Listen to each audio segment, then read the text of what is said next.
Imagine being born with something you never asked for, but have to live with every day. That's what living with a cleft has been like for me. For the past 30 years or so, it's definitely been a journey. I definitely hated myself when, in my younger years. Growing up looking different to everyone isn't easy, and especially when people, point it out and notice it. It's very visible, and you can't hide away from it. Even though how much I tried to do that during school, it's still very, very visible. And I did spend, well, I have spent the majority of early years trying to hide, but there's only so much you can do. School wasn't exactly the greatest time, but I do understand that it might not have been an overall bad experience compared to others that have had a cleft or facial difference. I only had one bully, and he was only around for like 2 years, and then it was pretty easy going from there. And then I hated school for other reasons as well. It wasn't a very good school anyway, but it does get more noticeable as you get older, because you have to right into the world, and obviously the more you do that, the more noticeable it is, the more people point it out. And what I will say is that I have met so many wonderful and kind people so far in my life, and I used to think that I would be judged a lot, but the world isn't all that bad as it seems. So yeah, I'm obviously grateful that I've got so many amazing friends and family as well, who have also helped me on this journey too. One of the hardest parts of having a cleft is having to wake up every day and look at yourself in the mirror. And like I said, I used to hate myself a lot. I would try not to look at myself in the mirror, but sometimes you can't help it. Obviously, when you're brushing your teeth, or it wasn't an easy thing to look at for me anyway. So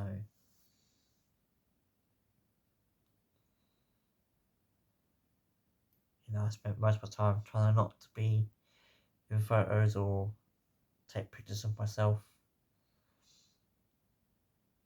Even though there might have been times where I might have felt a bit of confidence in taking a picture, but then I'd look at it and then be like, no, and then just delete it. As I got older, I was very good at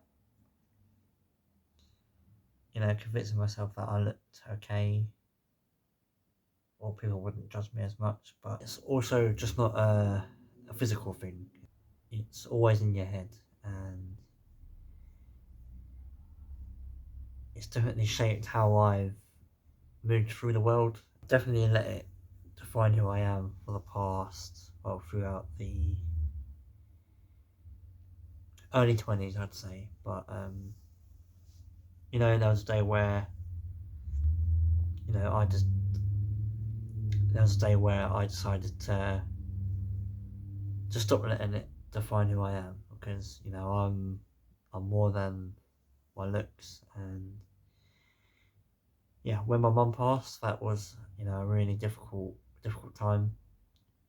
She was someone that helped a lot through, obviously, me growing up, and showing me, giving me so much love and care, and protecting me quite a lot. So yeah, that was quite a difficult time, losing her.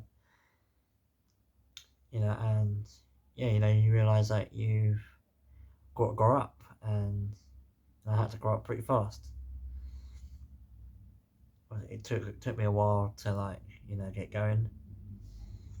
Obviously, when your mum passes, it can affect quite a lot. So I gave myself time, and then I eventually, decided to stop letting my looks define who I am. So I started running. I joined like a running club, and I went on to run 10Ks, half marathons. Then I ran my first marathon, and then that's when I started the gym. I say this all the time. It's definitely changed how I see myself, and it was a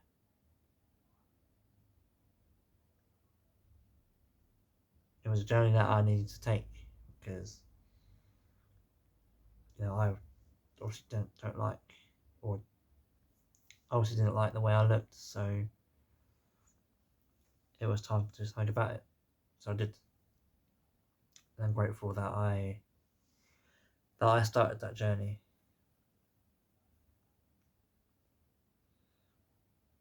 And of course, obviously things aren't perfect. I still have those days where my confidence is low, but I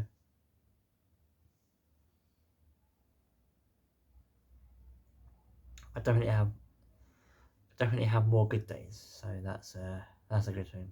I started doing things that I didn't think I could do. So obviously running a marathon was absolutely crazy. Like I would have thought I would ever even attempt to do that, but I did it. Joined the Army Reserves for a couple of months just to see how I would do. I did the Army selection. I did really well. I got what's it called? It's not a referral pass, it's the one under that. So I basically had to go back and do my maths and English, and there was like other things to do with my cleft that they wanted me to sort out, but that took a long time, and obviously that was a time where COVID hit. So I thought, I've done what I wanted to do, like just to see how it would go. And the army's never really been something that I would want to do, so I did it. So that was a good experience. So yeah, after that, obviously I continue my gym journey. I do a second marathon, and then I actually start my channel in, what year was it? I make my first video, very nervous, and and I didn't really stick to it. I wasn't really posting regularly. Maybe like every couple of months with my obviously Cleft updates and stuff like that. I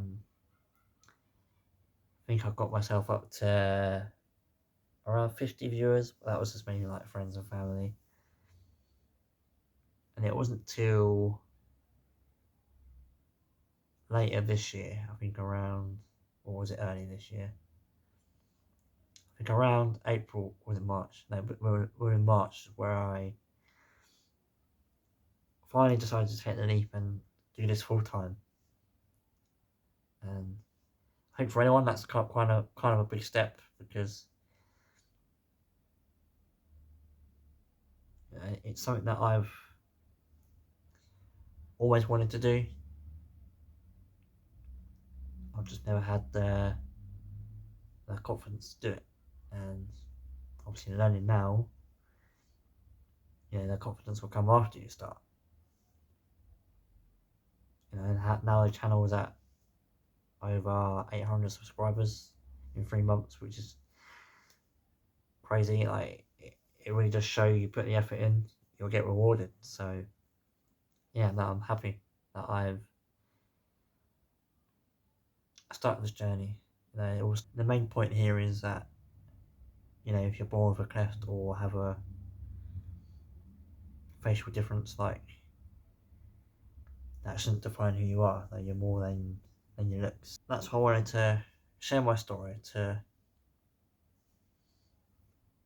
let people know that you're more than your looks and you can achieve anything that you want to do. So yeah, that's it for this video. I appreciate you watching. Please hit the like button and subscribe if you're new. And yeah, I will see you on the next one.